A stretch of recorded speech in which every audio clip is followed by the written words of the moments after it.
नमस्कार दोस्तों, जैसा कि आप सभी जानते हैं 2025 में प्रयागराज में महाकुंभ का भव्य आयोजन होने जा रहा है। यह एक ऐसा पवित्र अवसर है जो न केवल भारत से बल्कि पूरी दुनिया से श्रद्धालुओं और कल्पवासियों को अपनी ओर आकर्षित करता है।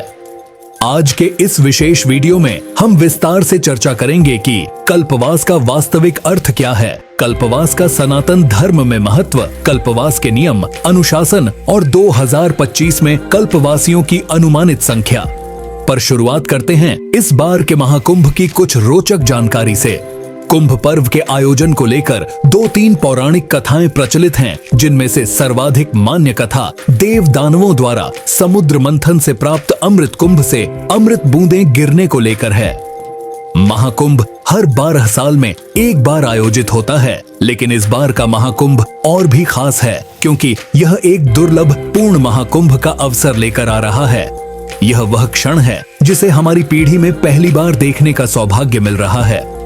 इस बार का आयोजन ज्योतिषीय दृष्टि से और भी महत्वपूर्ण है क्योंकि सभी 12 राशियों के 12 चरण पूरे हो चुके हैं, जिससे यह कुंभ एक दिव्य ऊर्जा का संचार करने वाला समय बन गया है। ऐसा संयोग 144 सालों में केवल एक बार होता है और इसे पूर्ण महाकुंभ की उपाधि दी जाती है। इसे देखने और अनुभव करने का मौका न केवल भारत के करोड़ों श्रद्धालुओं को मिलेगा, बल्कि दुनिया भर से लाखों लोग इस अद्भुत अनुभव के लिए प्रयागराज की ओर रुख करेंगे। साल 2025 का पूर्ण महाकुंभ एक दिव्य यात्रा की शुरुआत का प्रतीक है, जिसका आरंभ 13 जनवरी को पौष पूर्णिमा के पावन दिन से होगा और समापन 26 फरवरी को होगा। पौष पूर्णिमा का दिन खास तौर पर इसलिए महत्वपूर्ण है क्योंकि इस दिन चंद्रमा अपनी 16 कलाओं से परिपूर्ण होता है। महाकुंभ के दौरान सबसे अद्भुत और प्रतीक्षित क्षण है संगम में पवित्र स्नान का, जिसे श्रद्धालु अपनी आध्यात्मिक यात्रा का चरम मानते हैं। इस बार के महाकुंभ में स्नान के लिए 10 प्रमुख तिथियों को निर्धारित किया गया है और इन तिथियों पर संगम तट पर लाखों श्रद्धालु एक साथ आस्था और भक्ति का अद्भुत दृश्य प्रस्तुत करेंगे। अगर आप भी इस बार के महाकुंभ में स्नान के इन पवित्र अवसरों का लाभ उठाना चाहते हैं, तो यह जानना आपके लिए बहुत जरूरी है कि कौन सी तिथि आपके लिए उपयुक्त होगी। ये तिथियां अभी आपकी स्क्रीन पर प्रदर्शित हो रही हैं। आप चाहें तो उनका स्क्रीनशॉट ले सकते हैं ताकि आपकी यात्रा और भी आसान और सुव्यवस्थित हो सके।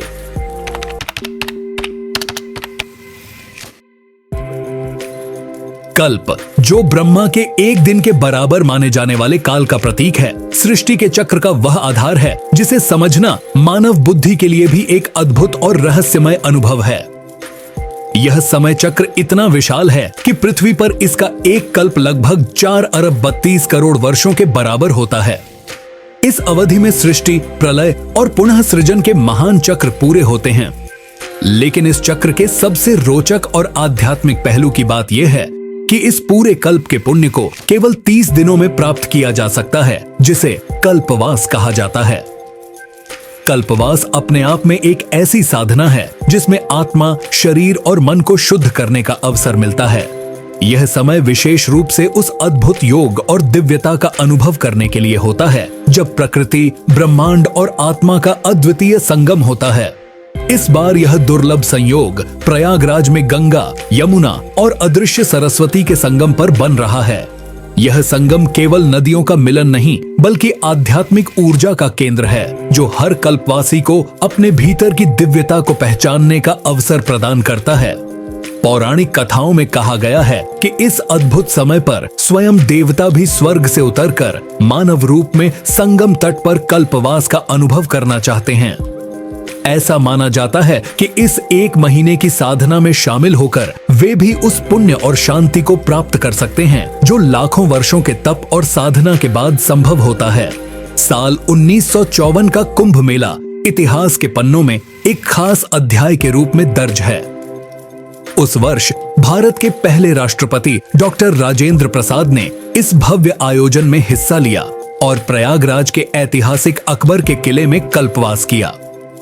उनके इस आध्यात्मिक अनुभव ने न केवल उस समय की जनता के दिलों में एक गहरी छाप छोड़ी, बल्कि यह भी दिखाया कि एक राष्ट्राध्यक्ष होने के बावजूद डॉक्टर प्रसाद के लिए धर्म और संस्कृति की जड़ें कितनी गहरी और महत्वपूर्ण थीं।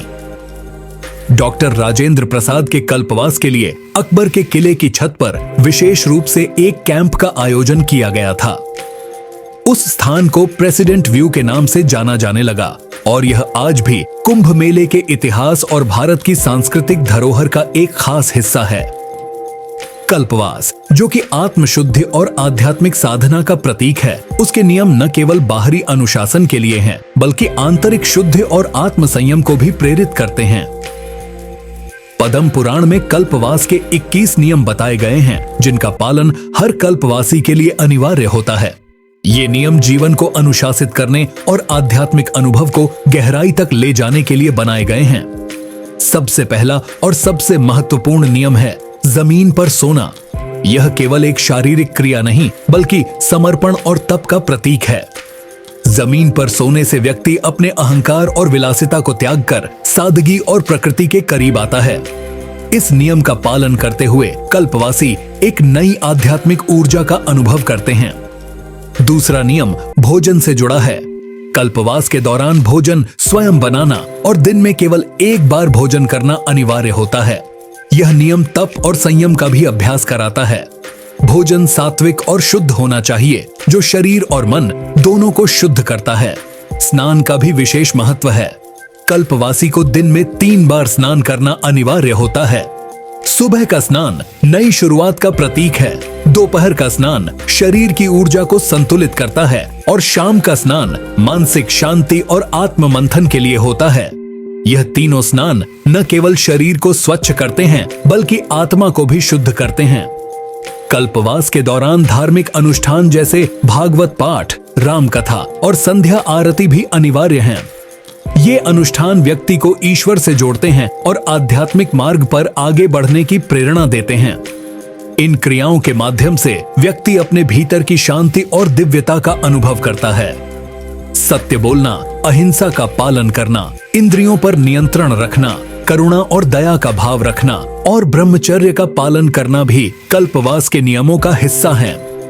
ये नियम केवल बाहरी व्यवहार तक सीमित नहीं है, बल्कि व्यक्ति के भीतर के बदलाव को भी प्रेरित करते हैं।